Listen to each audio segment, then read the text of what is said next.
Bismillahirrahmanirrahim. Nabi SAW dalam sebuah hadis yang diriwayatkan oleh Jundub radhiyallahu anhu, salah seorang sahabat Nabi SAW, meriwayatkan seperti ini.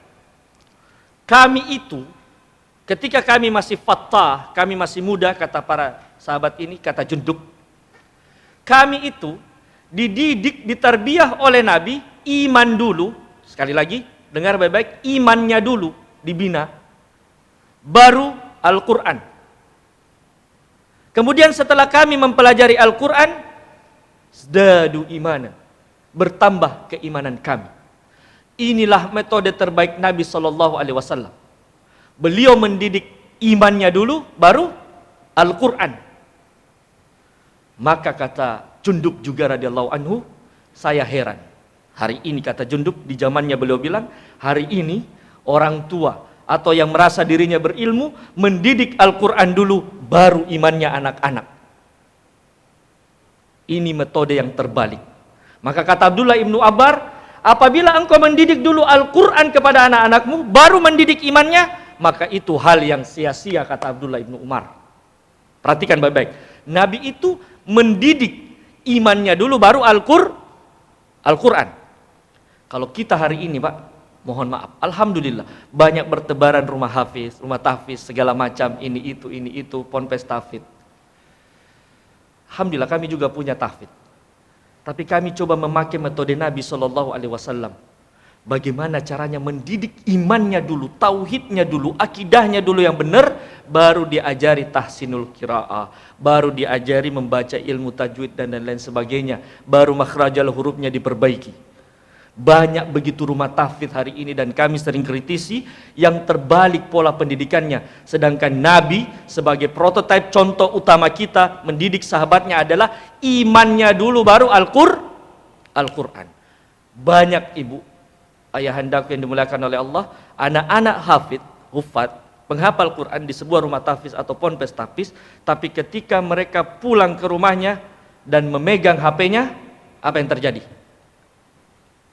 Bapak ibu punya anak gak, cucu gak yang hafal Quran? Hafal, gampang Pak. Al-Quran ini gampang dipelajari.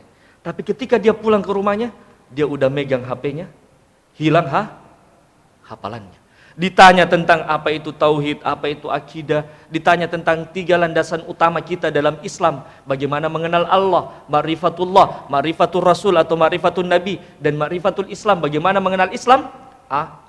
Jawabannya nggak ada yang jelas. Ditanya tentang keimanan, nggak ada yang tahu. Saya sampai bilang, ini gurunya ngajarin apa? Cuma ngajarin ngapal, Bu. Buat apa kalau kata Abdullah ibnu Abdullah ibnu Umar, hal yang sia-sia. Imannya dulu dibenahin. 13 tahun Nabi mengajarkan tentang keimanan, ketauhidan di rumah Arqam bin Abil Arqam.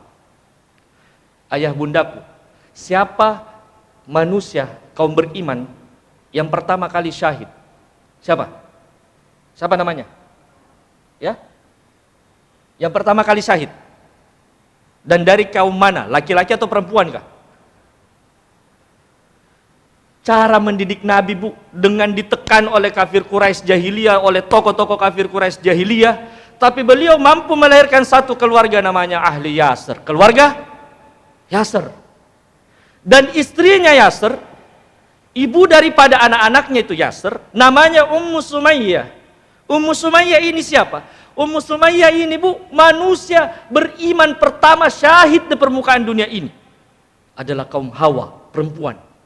Gimana caranya dia dibunuh oleh kafir Quraisy? Karena mempertahankan keimanannya, mempertahankan kalimatus syahadahnya, la ilaha illallah Muhammad Rasulullah, sampai menjelang kematiannya.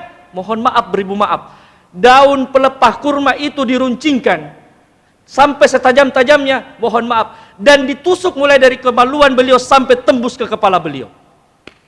Itulah Sumayyah, dididik oleh Nabi untuk mempertahankan keimanan yang mahal itu. Sampai beliau hanya mengatakan, isbir ya ahli Yasir, sabarlah wahai keluarga Yasir. Beliau nggak bisa ngapa-ngapain, ayah bundaku. Untuk mempertahankan keimanannya, beliau ditusuk pelepah kurma yang tajam, maaf, dari kemaluan sampai ujung kepalanya. Inilah syahidah pertama. Bukan laki-laki yang syahid pertama dalam Islam, tapi seorang kaum Hawa. Bagaimana Bilal ditimpuk batu, ditindih batu, mempertahankan keimanannya, hanya keluar ahad. Karena kenapa? Nabi mendidik mereka dulu dengan iman, Bu. Dengan iman ayahandaku, bukan dulu dengan Al-Quran. Jadi metode belajar kita hari ini banyak ponpes-ponpes tahfidzul Quran atau rumah tahfidz, gampang Bu, gampang Pak. Ajak anak kita setahun, 2 tahun, 3 tahun udah bisa ngapal Quran. Tapi kosong akidahnya, kosong tauhidnya, kosong ilmu syar'inya. Buat apa seperti itu? Hanya membangga-banggakan untuk memberikan mahkota kepada kedua orang tuanya, tapi ketika ditanya persoalan akidah, cuma bisa gagap menjawabnya. Inilah metode yang harus diperbaiki, karena Nabi SAW sudah mengajarkan kita satu contoh kurikulum di university beliau, di kampus beliau, di sekolah beliau. Iman dulu baru Al-Quran. Setelah mempelajari iman kemudian mempelajari Al-Quran, kata Jundub, "Zdadul imanan," bertambah keimanan kami dengan perpaduan antara iman dengan Al-Quran itu. Maka lahirlah generasi terbaik yang pernah hidup di kehidupan manusia ini.